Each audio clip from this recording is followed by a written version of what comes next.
Selamat siang semua. Hari ini kita akan melanjutkan pembelajaran kita tentang basis data. Pada pertemuan sebelumnya, kita sudah belajar tentang apa itu SQL dan aplikasi SMPP beserta kelebihan dan kelemahannya dalam pengolahan basis data. Jadi, hari ini kita akan melanjutkannya ke salah satu perintah dalam SQL, yaitu DDL, atau kepanjangannya adalah Data Definition Language.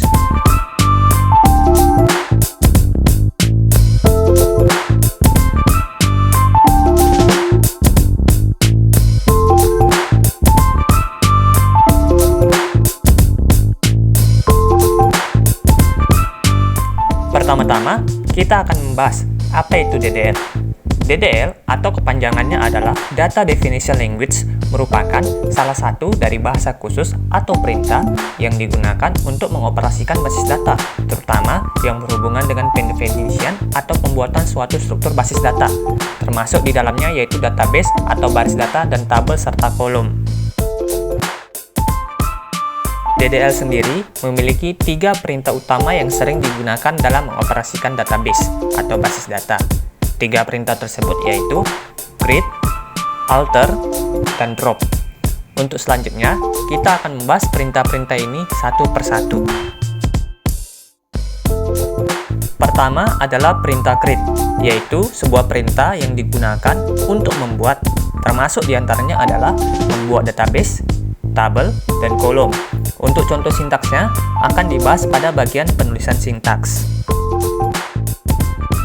Yang kedua adalah perintah alter, yaitu perintah yang digunakan untuk mengubah struktur tabel yang telah dibuat.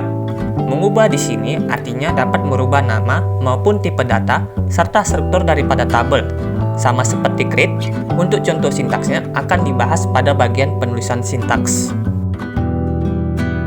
Yang terakhir adalah perintah drop, yaitu perintah yang digunakan untuk menghapus, termasuk diantaranya adalah menghapus database, tabel, kolom, dan data yang berada di dalam tabel.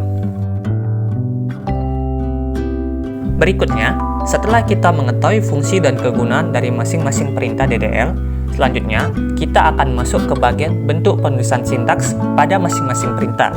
Bentuk penulisan sintaks inilah yang akan kita gunakan dalam praktiknya pada saat menggunakan MySQL.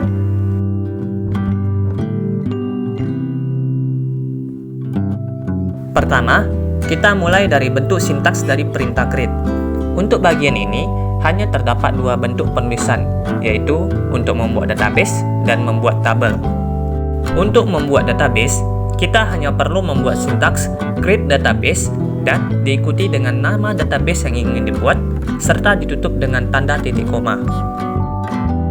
Sedangkan untuk membuat tabel, sintaks yang dibuat cukup panjang, yaitu dengan membuat sintaks create table dengan nama tabel yang ingin dibuat terlebih dahulu, kemudian diikuti dengan tanda buka kurung.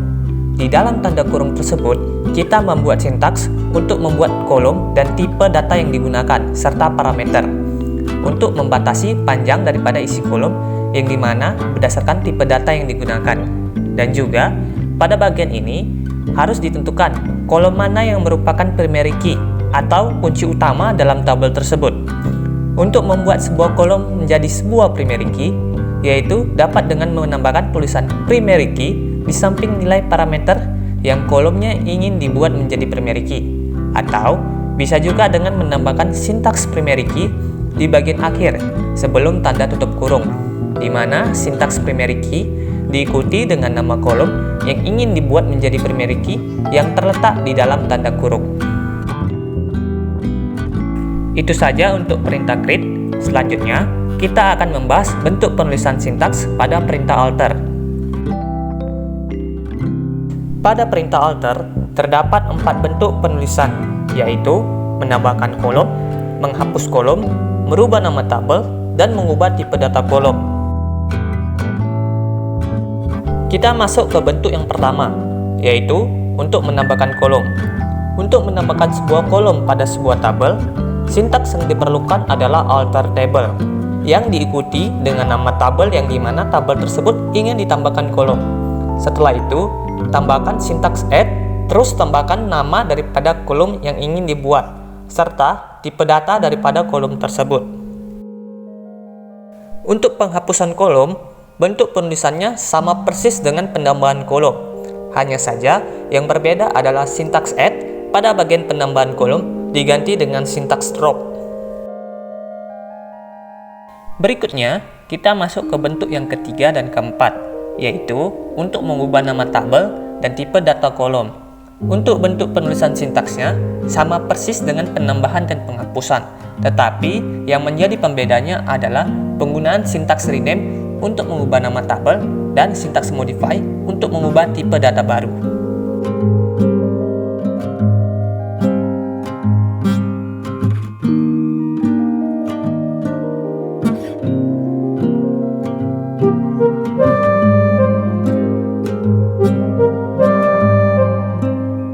Selanjutnya, kita akan masuk ke bentuk penulisan sintaks terakhir, yaitu bentuk penulisan sintaks pada perintah drop. Untuk perintah drop, bentuk penulisan yang ada hanya dua, yaitu menghapus database dan menghapus tabel, yang dimana bentuk penulisannya sama dan yang menjadi pembeda adalah jika ingin menghapus database, berarti tinggal dibuat drop database, terus nama database yang ingin dihapus, dan kalau yang ingin dihapus adalah tabel, maka sintaks yang dibuat adalah drop table. Setelah itu, baru nama tabel yang ingin dihapus. Untuk materi hari ini, cukup sampai di sini dulu, di mana kesimpulannya adalah DDL adalah salah satu perintah yang dimana fungsinya untuk mengoperasikan dan pendefinisian pada basis data. Dan juga pada DDL, terdapat 3 perintah utama yang sering digunakan, yaitu perintah create, alter, dan drop, yang mempunyai fungsi dan bentuk penulisan sintaks yang berbeda-beda. Untuk pembahasan tentang Data Manipulation Language atau DML dan Data Control Language atau DCL, kita akan membahasnya minggu depan.